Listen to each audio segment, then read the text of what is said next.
Βουλγαρία απελευθερώνεται και το βουλγαρικό κράτος αποκαθιστάται. Въпреки многобройните жертви, хилядите убити и ранени българи, разрушените и изпепелени градове и села, априлската епопея показва, че българите, макар и поробени, изповядват същите морални ценности, които изповядва и целият цивилизован свят.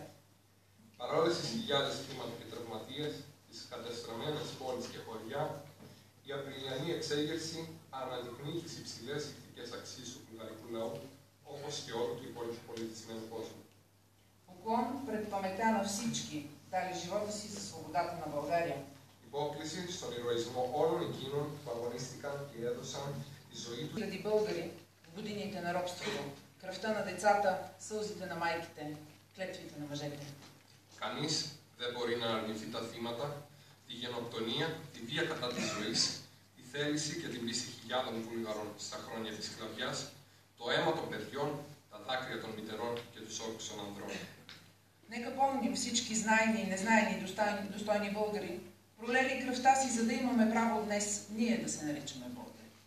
Ας θυμηθούμε όλους εκείνους τους γνωστούς και άγνωστους άξιους ήρωές μας, οι οποίοι έχυσαν το αίμα τους για να έχουμε εμείς σήμερα το δικαίωμα να αποκαλούμε τους εαυτούς μας Βούλγαρους. Нека на днешния ден си спомним за тях и се замислим какво можем ние да дадем на България, за да не бъде тяхната саможертва на празна. Σήμερα λοιπόν, αυτή τη στιγμή, ας θυμηθούμε και ας σκεφτούμε τι θα μπορούσαμε εμείς να προσφέρουμε στη Βουλγαρία, έτσι ώστε η ουσία και η αξία της θυσίας των ηρώων μας να μην πάει χαμένη.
Това, което предлагам всеки да си помисли, аз ще споделя това, което аз мисля, какви са уроците на Априлското въстание за днешния ден. На първо място, когато има национална идея, народът се обединява и е готов да се жертва за тази национална идея. Каква е била тази национална идея? Това е била нашата независимост. Да се освободим от тези спорове последно време, османско робство ли било и така нататък, но по същество прочетете Захари Стоянов записки по българското въстание, ще се дадете сами отговор какво всъщност е било речето на българския народ. Захари Стоянов пише, че думата българин нищо не е чинила, просто цитирам, тъй като това ми е любима книга и съветвам всеки да я прочете или да я прочете, нищо не е чинила по това време. Той казва още, че българите били артисани от света. Тоест положението на българите е било много тежко. По това време обаче се посяват първите семена. Това е борбата за нашата църковна независимост през 1870 година. Това е Васил Левски, създаването на революционните комитети. Това са четите, които минават през България. Хаджи Димитър и Стефан Караджа, Филип Тодор, Панайот Хитов. Това, разбира се, е борбата и на съседните народи за независимост, сърби, гърци. Така че се създава една критична маса и тази национална идея успява да обличе народа. Вторият извод, който поне така аз се правя, това е, че лудите глави, младите, те са тези, които движат историята, те са тези, които успяват да движат народното съзнание, народната енергия, за да организират това въстание. Живка каза вече за Георгиевския комитет. Между другото, най-млади от апостолите, които тръгват за България, е бил най-стария е бил 35 годишен. Всички останали са били 20-21 годишни. Събират се, те даже не споделят с старите революционери, с Каравелов. Ботев не е знаел даже за организацията на Априлското въстание. И Захари Стоянов описва как през една януарска нощ от Георгиево по заведения Дунав тръгват двама души. Това са Панайот Волов и Георги Бенковски и пресичат в тъмнината, отиват в България, даже стигат до някаква такава незамръзнало място, връщат се обратно, вземат дъски и потъват в тъмнината, за да пристигнат в техния революционен окръг с център Панагюрище. Третият извод, който аз си правя отново, това е, че когато народът е готов, когато той е подготвен, когато той е озрял, тогава винаги се намират и водачи. Кой е водача на Априлското въстание? Разбира се, всички ще ми кажете. Това е кой? Бенковски. Бенковски израства като един истински лидер, да използваме днешната дума. Той обединява всички, той е човек, върху когото всички се оповават, той води хвърковата да четат и тогава, когато народните сили изсекват, след разгрома на въстанието, просто и самия Бенковски губи този дух, тази смелост, която е имал. Знаете, че той е предаден, убит в Троянския Балкан. За съжаление има и предателство в целият този героизъм. На четвърто място, това, което аз така си правя като извод, това е, че българският народ е изключително дълновиден. Защото, и Живка вече го каза, 10 000 въстаници се бият срещу 80 000 нередовна турска войска, това са така наречени Башибозо, и 10 000 редовна. Захари Стоянов казва, ние не си давахме сметка какво ще стане след като обявим въстанието. Разбира се, кървавите последици вече бяха споменати, Батак, Брацило, Перущица. Достатъчно е само да прочетем епопея на забравените на Иван Вазов. Но така или иначе, Бенковски, виждайки запалените български села, се обръща и казва следните думи. Аз своята задача си я свърших. Отворих в сърцето на тирана такава огромна рана, че тя никога няма да зарасте, а нека Русия да дойде. Тоест, той като еманация на българския дух вижда, че резултата от Априлското въстание, това е интернационализирането на така наречения български въпрос. Вече да беше казано за реакцията в Англия, в Франция, в Русия, в Германия, между другото също. Да оставим след политическите игри, които са водени по това време между великите сили. Но така или иначе, България влиза в дневния ред на Европа и въпрос на време е ние да получим нашата национална независимост. От тук, единственото, с което бих искал да завърша и да мога да завърша. Това са два стиха от Иван Вазов, който казва: за няколко дена, тайно и полека, народа порасна с няколко века. Нека да ги запомним и тези стихове и наистина примера на въстаниците, примера на тези българи смели, които през това време са жертвали своя живот за народната свобода, да бъде винаги в нашите мисли. Така че всичко ви желая. Благодаря ви.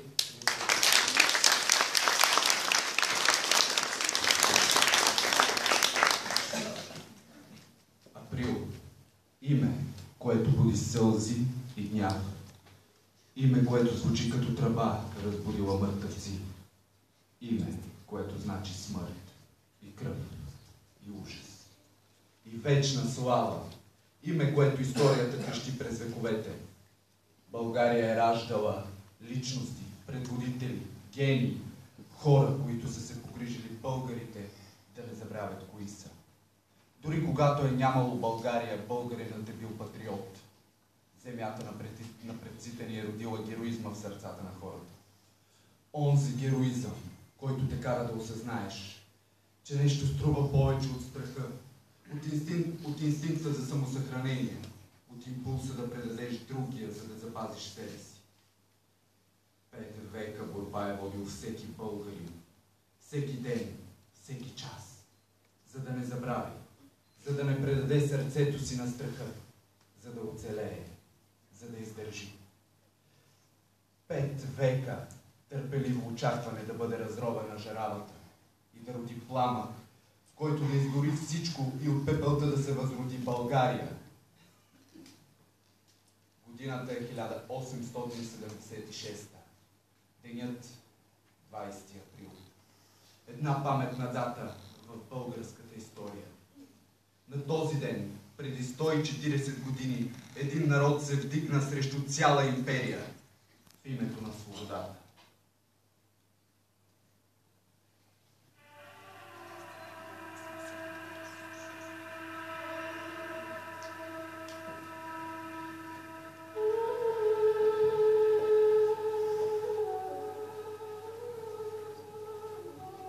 Даваш ли даваш, Балканджи Йово, хубава Яна на турска вяра?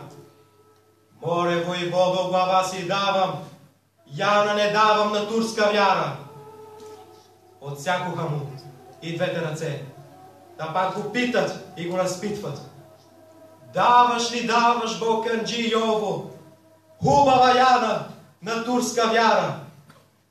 Море, войводо, глава си давам, Яна не давам на турска вяра.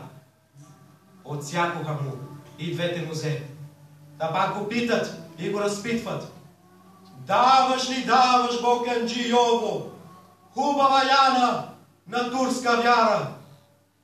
Море, войводо, глава си давам, Яна не давам на турска вяра. Избодоха му и двете очи, а го не питат, нито разпитват. Толкова си взеха хубава Яна, да я качиха на бърза коня, да я откарат долу в полето, татарско село. Яна Йованом тихо говори: остани с Богом, брате Йоване. Хайде със здраве да е хубава Яно. Очи си нямам аз да те видя, ръце си нямам да те прегърна, нозе си нямам да те изпратя.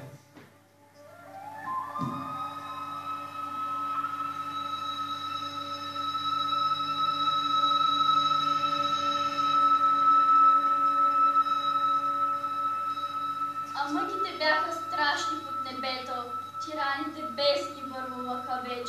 Полята пищяха от техния меч, всеки ден от кърви невинни залети, всеки ден злодействаха бели проклети. Тук обран търговец, друг хранилезне, там морачат кърва в нивата на шле. Някой баща, беден на 7 дечица, днес пламнала плетня, утре воденица. Обири и дъждя, грабеж, произвол, сурмахът без страха, орачът без бол остаяха. Турчин безнееше гладен, властта беше глуха, а съдът продаден.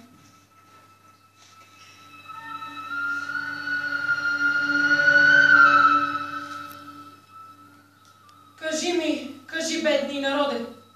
Кой те в таз рабска люлка люле? Тос ли, що Спасителят прободе на кръстът някога зверски в ребрата? Или тос, що толкова сгоден ти пее? Търпи и ще си спасиш душата.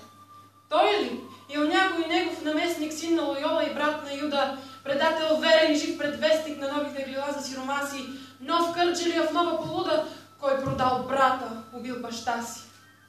Мълчи народът и под от чело кърва вселе над камък гробен.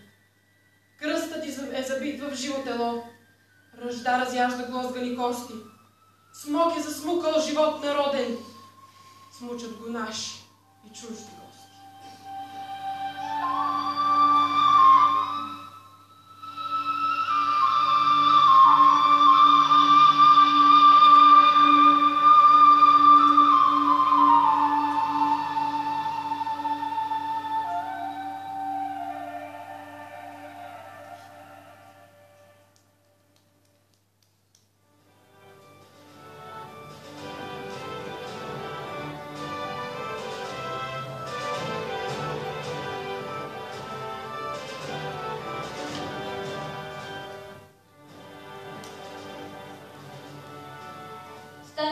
Стани, юнак балкански, от сън дълбок се събуди, срещу народа отомански и българите победи.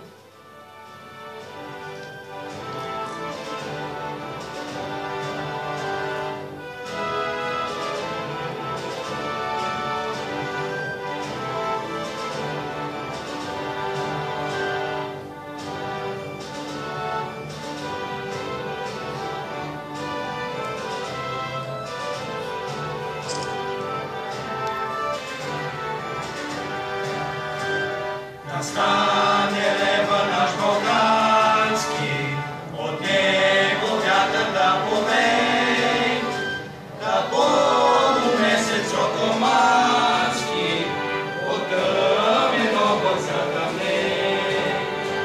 Да полумесец отомански, от тъмен облак затъмней.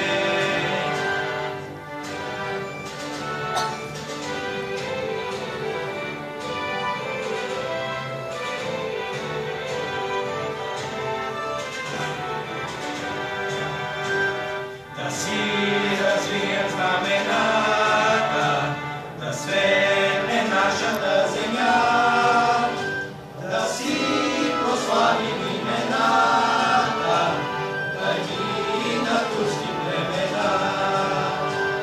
Да си прославим имената, да гинат турски племена.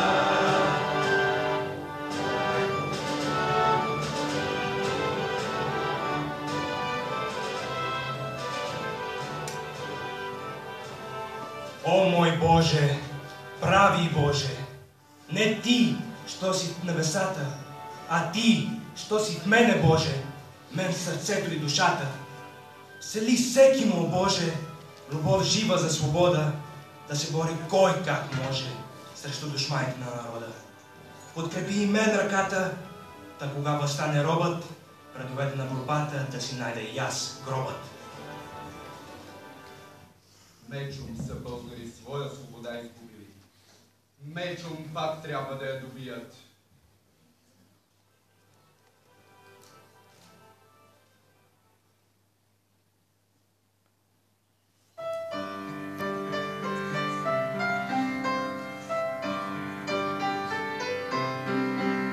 Къде си вярна ти, любов народна?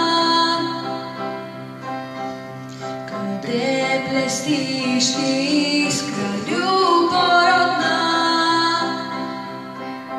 Ня силен пламък ти пълни, да буен огън разпали на младите в сърцата, да тръгнат по гората.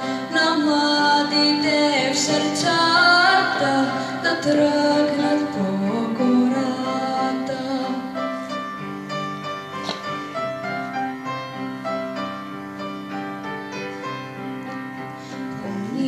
Пламни ги в нас, любов гореща. Ти вразите да стоим насреща,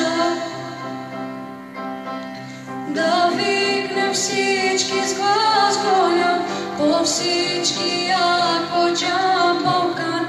Голямо мало ставай, оръжие запазвай. Голямо мало ставай, оръжие запазвай.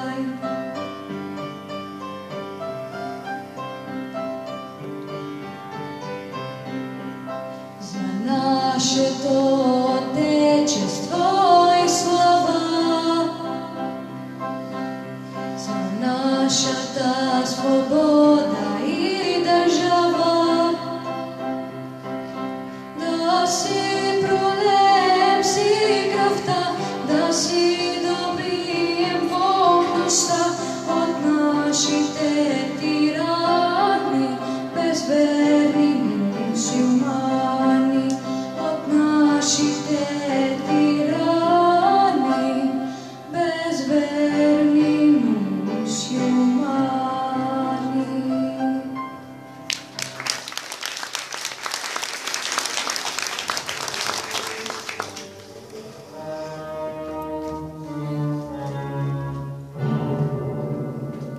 Днес в селото Глухо, утре в някой град говореше тайно за ближний преврат, за бунт, за свобода, за смъртта, за гробът и че време вече да възстане робът. Че щастлив е онзи, който вдигне пръв народното знаме и пролее кръв, че трябва твърдост, кураж, постоянство, че страхът е подлост, гордостта, пиянство, че равни сме всички в големия час. Той внасяше бодрост в народната свяст. И семето чудно падаше в сърцата и бърже растеше за жътва полета. Заклевам се във всевиждащия Бог, Заклевам се всевиждащия Бог, че самоволно заемам участие в народното въстание, за да се бия до последни сили, за свободата на моята България, против тиранина и неприятелите, които и да са и отдето и да идат.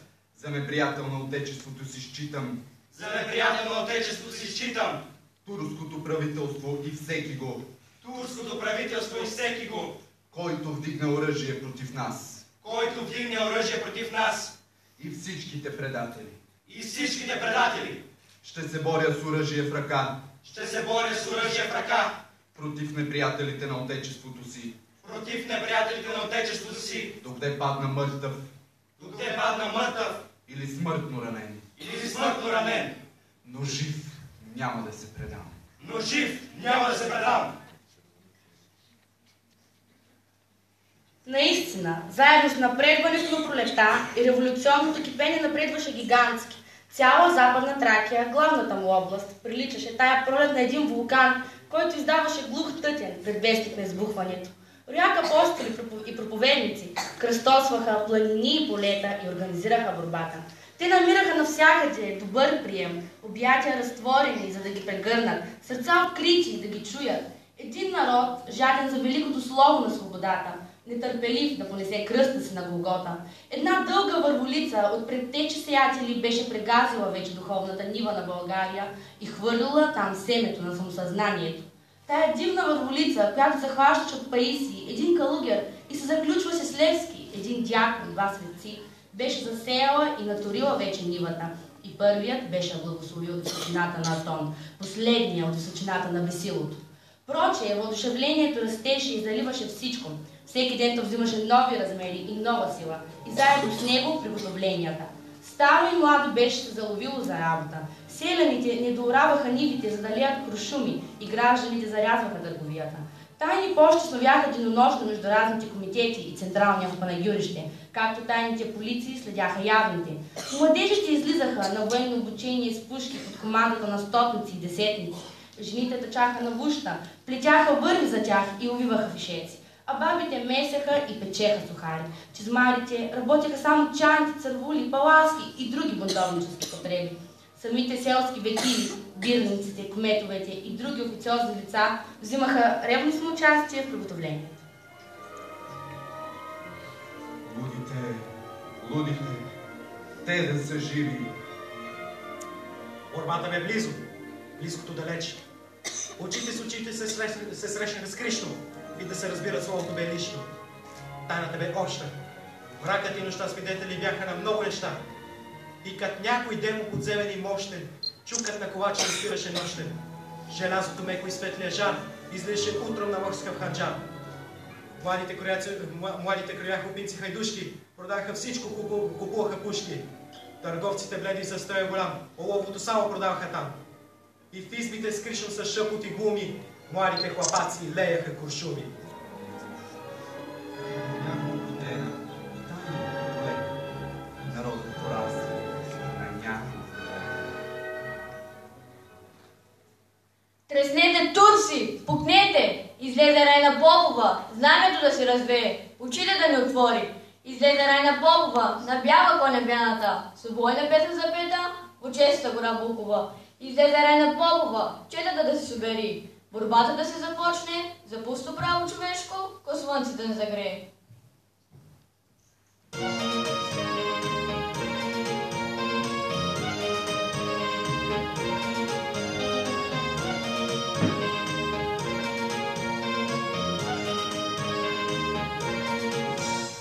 Айде провикна се турския паша от Панагюрище.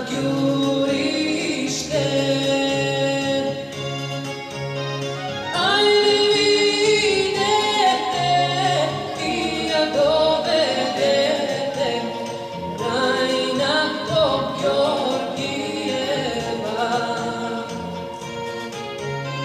Айде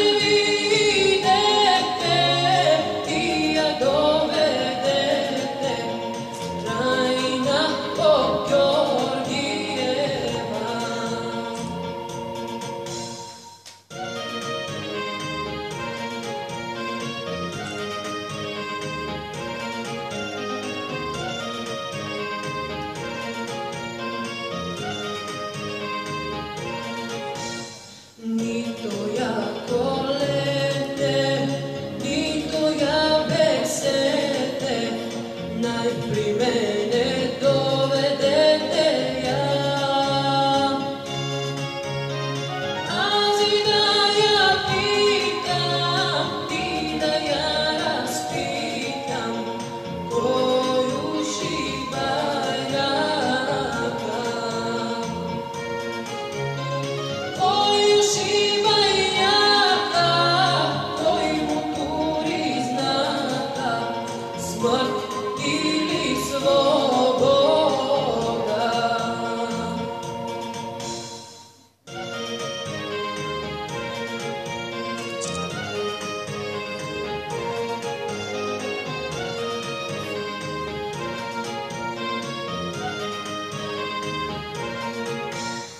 Айде провикна се Райна Попгеоргиева от Панагюрище.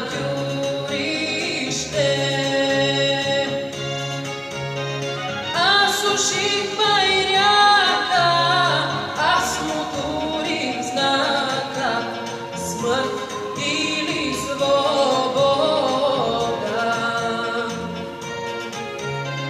Аз уших байряка, аз му турих знака, аз съм Райна Попгеоргиева.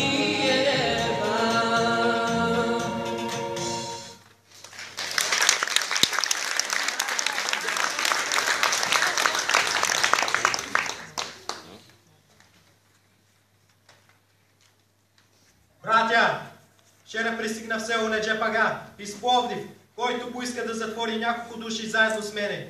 Като бях известен за вашето решение, станал в оборшкото събрание, повиках няколко души юнаци и след като се въоръжихме, отправихме се към конака, който нападнахме и убихме Мюдюра с няколко заптии.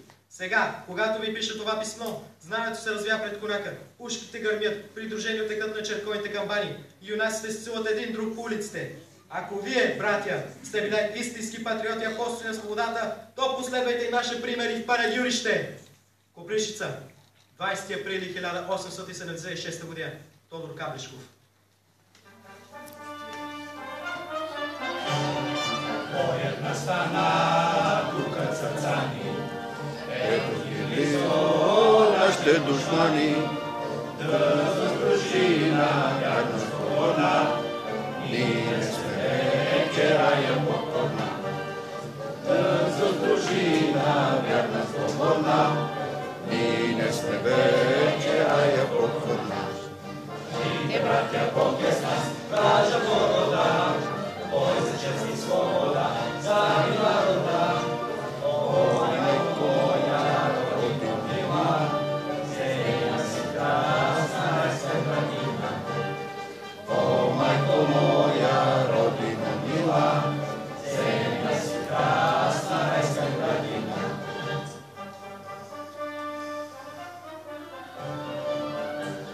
О, движение славно, о, мрачно движение, дни на борба горда, о дни на падение, епопея тъмна, като знаменава, епопея пълна с геройство и срам. Борбата кипеше отвътре, отвън, във всички очи пламтеше огън. Болнави и здрави, богати, сюрмаси, русите главички и белите власи взимаха участие в последния бой. И майката мълвеше: чедо, не се бой. И даваше сино напълнена пушка, и старата баба, що едвам се люшка, носеше куршум и своята кола. И мъжът чуден имаше крила. Отвън враговете диви, побеснели, с гамбаши бузуци храма налетели. В очаха гърмяха, наддаваха ред и падаха мъртви в немощен гнев. Главатарят техен с кръв топла квасена, тая жътва дива гледаше безгласен. И страхът неволно взема духът пред те сраи слаби, що сееха страх. И страхът неволно взема духът. Изведнъж видяха там зидът съборен.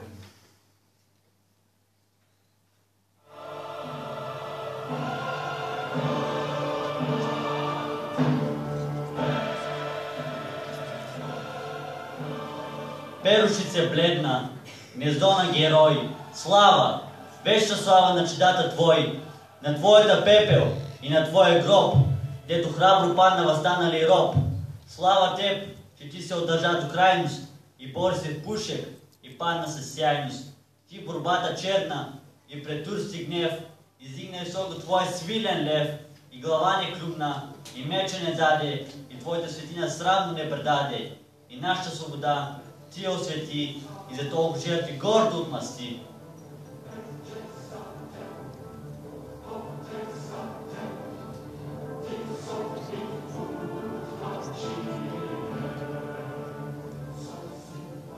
И в този миг Кочо, простия чизмар, наранен от славно и бунтовник стар, повика жена си, млада хубавица, нагърди с детенце златна косица и рече: невесто, виж, на стая сеч и по-лошо нещо. Искаш ли да умреш? И гледата майка, бледна, худа, няма и без да завайка, сложи с детето с трептещи ръце и като го целуна по бялото черце, застана и рече: то да е отзади, удрай! И Кочо ножът си извади кървав из гърди и чечур червен бликна и затече. А Кочо погледна детето, то плачеше клето. Майка ти не ще е сама на небето. Рече и замахна като в някой сън и възви глава си пламнала в огън. Главицата падна, трупът се затресе и кръвта детинска с майчина се смеси. И Кочо пак рече: не остана мощ, но за един удар има сила и още. И ножът ни мещо праз две ръце, право дето купа негово сърце. И падна багрен, грозен, страховит, с отворени очи и с нос забит.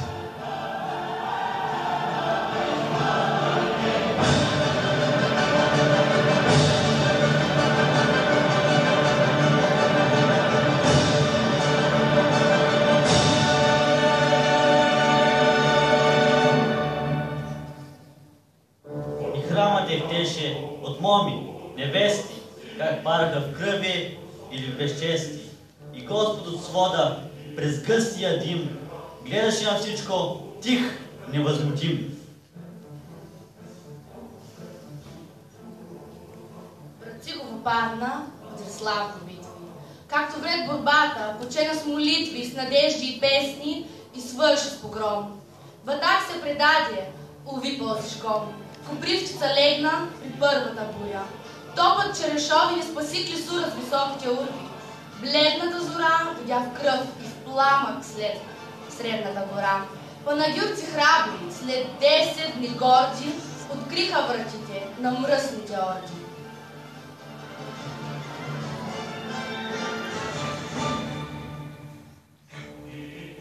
Борба страховита, която числото надбира възторга, разплява този ударът бе тежък и неотразим.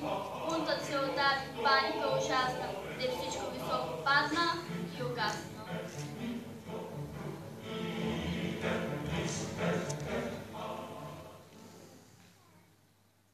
Не в куршума, на климатлика да се надявах, а в гърмежа й, който трябваше да стигне до ушите на Европа.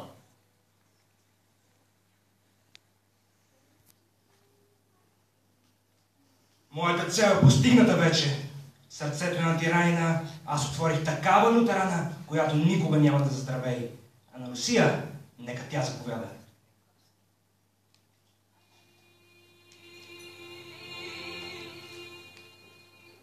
Ето какво пише в статията си Джамиария Смакта Хан, член на комисията, посетила Батак няколко месеца след погрома на въстанието.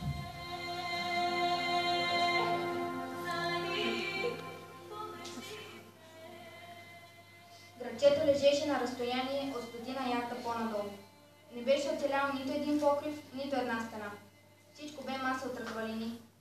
Отново видяхме грамада от скелети и черепи пред нас.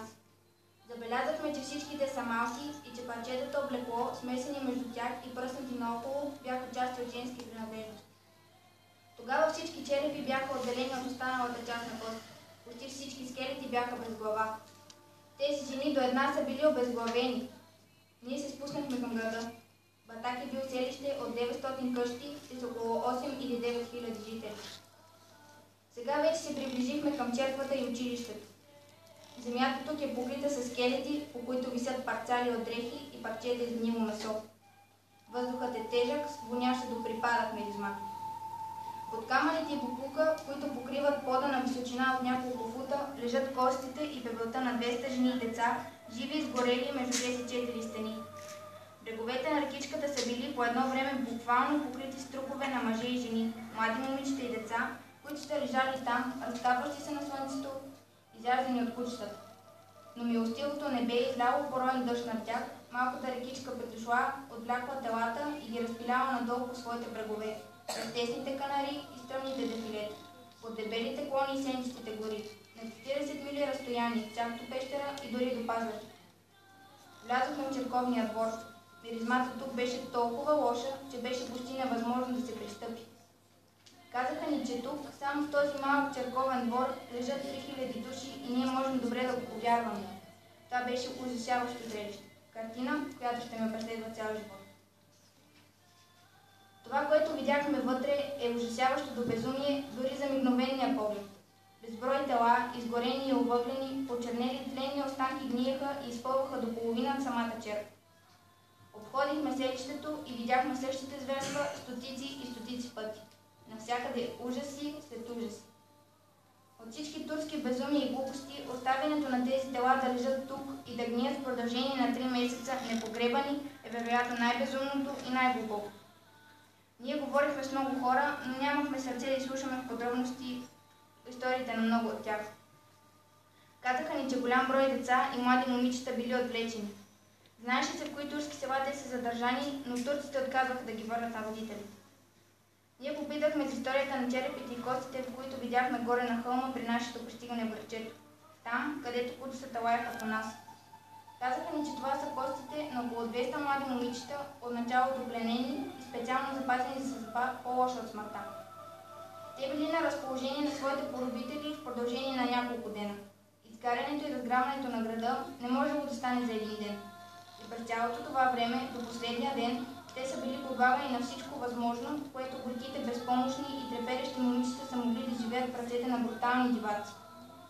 Когато градът бил ограбен и опожарен и всички техни близки изклани, тези нещастни млади създания, чието най-големи грехове би трябвало да им осигурят спасение, чието най-долни унижения би трябвало да им осигурят покровителство, са били откарани по сред бял ден на хълма, под усмихващия се небесен свод и там безмилостно обезглавени и захвърлили да гният на грамата.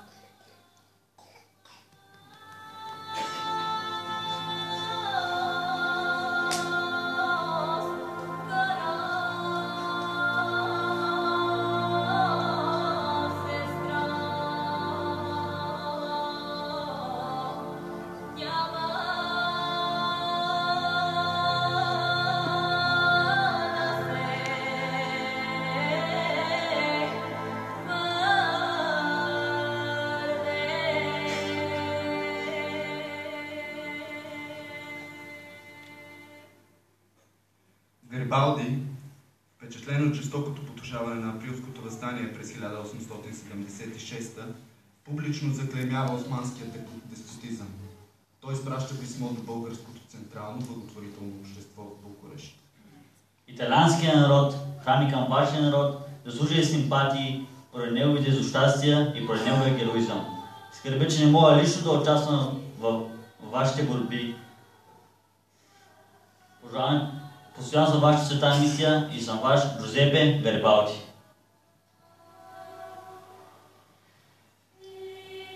Вълнуващ е начинът, по който Оскар Уайлд реагира, когато научава за ужасите, на които са подложени българите през същата 1876. Мнението и потреса му намират израз в един кратък сонет, който посвещава на тази тема и който помага обществеността на острова да се заинтригува за случващото се на Балканите.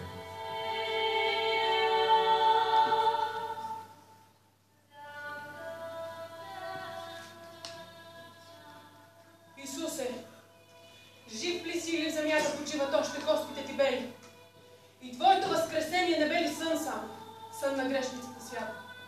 Тук стонове изпълват тишината и Твоите свещеници загиват. Не чуваш ли как вопли се издигат над труповете хладни на децата? О, Сине Божи, слез сред тази злоба! Върз Твоя кръст в нощта беззвездно черна е плъзнал полумесецът проклет. Ако наистина си бръснал гроба, о, Сине людски, слез сред тази злоба, преди да те измести Мухамед.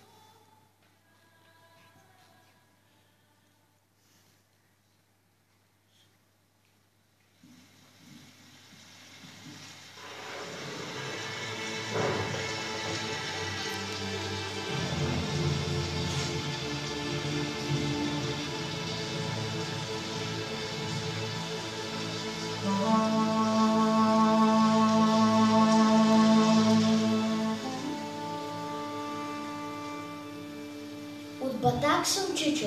Знаеш ли Батак? Там зад горите, много е далече. Нямам татко, майка, аз и съм сирак и треперя малко. Зима дойде вече.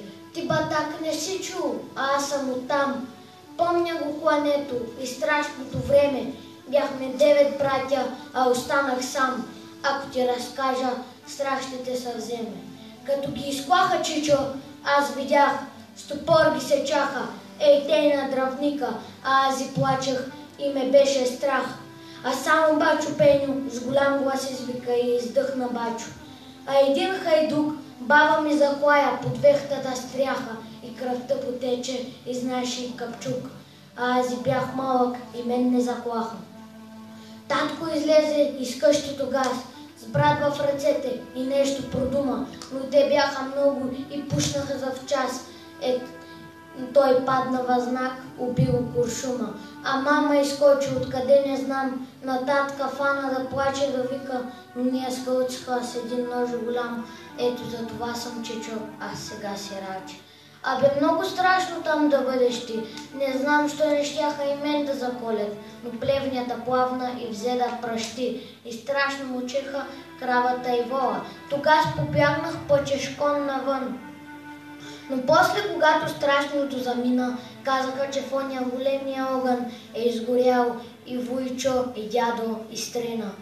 И черквата наша, Чичо, изгоря, и школото пламна, и девойки 200 станаха на въглен, някой ги запря, а и още много дяца и невести. А Кака и Леля и други жени мъчиха ги 2 дни, та пак ги затриха. Още слушам Чичо как пискат уни и детенца много на маждрак набиха. Всички свят затриха, кане беги грях, само дядо Ангел оживя. Сюрмаха той пари, котел сбираше за тях. Но поп Триандафила с гвозда и коваха и уж беше страшно, па не бе ме страх. Аз само треперех, но не плачех веки. Мен и други дяца отведоха с тях и гъжви съдрани увиха на всеки. В помашко село не знам кое бе, но мене ме запряха нейде под земята, а аз из дупка гледах синьото небе и всеки ден плачех за мама, за тата. Но поганска вяра да чуя не щях, по-добре умирвах, но не ставах турка. Като ни пуснаха, пак батак живях и подир 2 години посрещнахме Гурка. Тогас лошо време и за тях настана. Клахме ги и ние, както те ни клаха, но нашето село Чичо запустя и татко и майка веки не станаха. Ти, Чичо, заради батак не си чул, а аз съм оттам. Много е далече, 2 дни тук гладувам, щото съм сирак и треперя малко, зима дойде вече.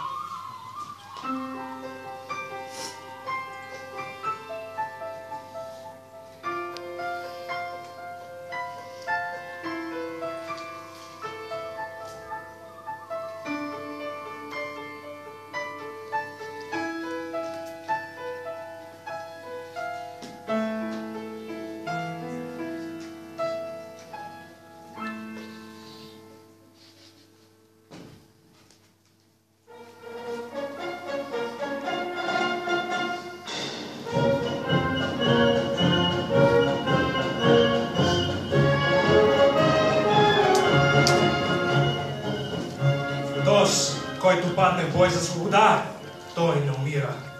Него жалеят земя и небе, звяр и природа, и певци и песни за него пеят. Денем му сянка пази орлица, и вълк му кротко раната ближи, над него сокол, юнашка птица, и тя се за брат, за юнак грижи. Настане вечер, месец изгрее, звезди обсипят своят небесен, гора зашуми, вятър повее, вълканът пее хайдушка песен.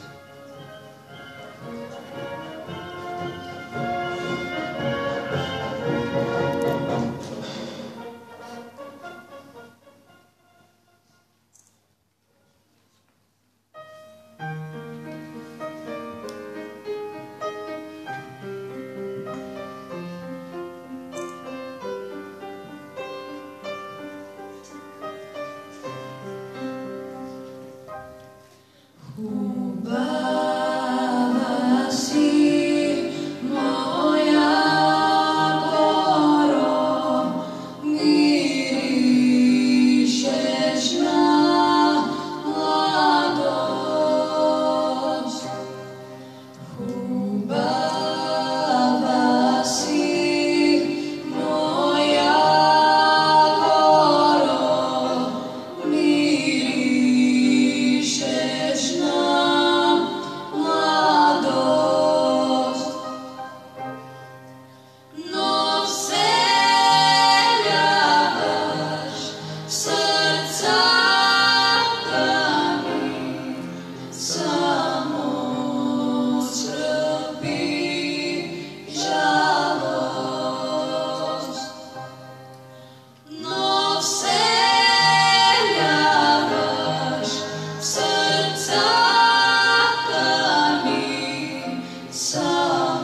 Надявам се да не се разплача преди да кажа това, което искам.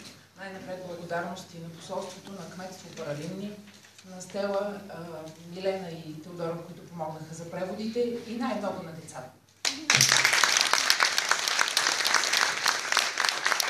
Само една секунда преди всичко, смятам, че вашите аплодисменти най-вече трябва да са за госпожа Милова, която сътвори този сценарий, която организира всички тези хора в Израел и сътворихме всичко това. Благодаря ви.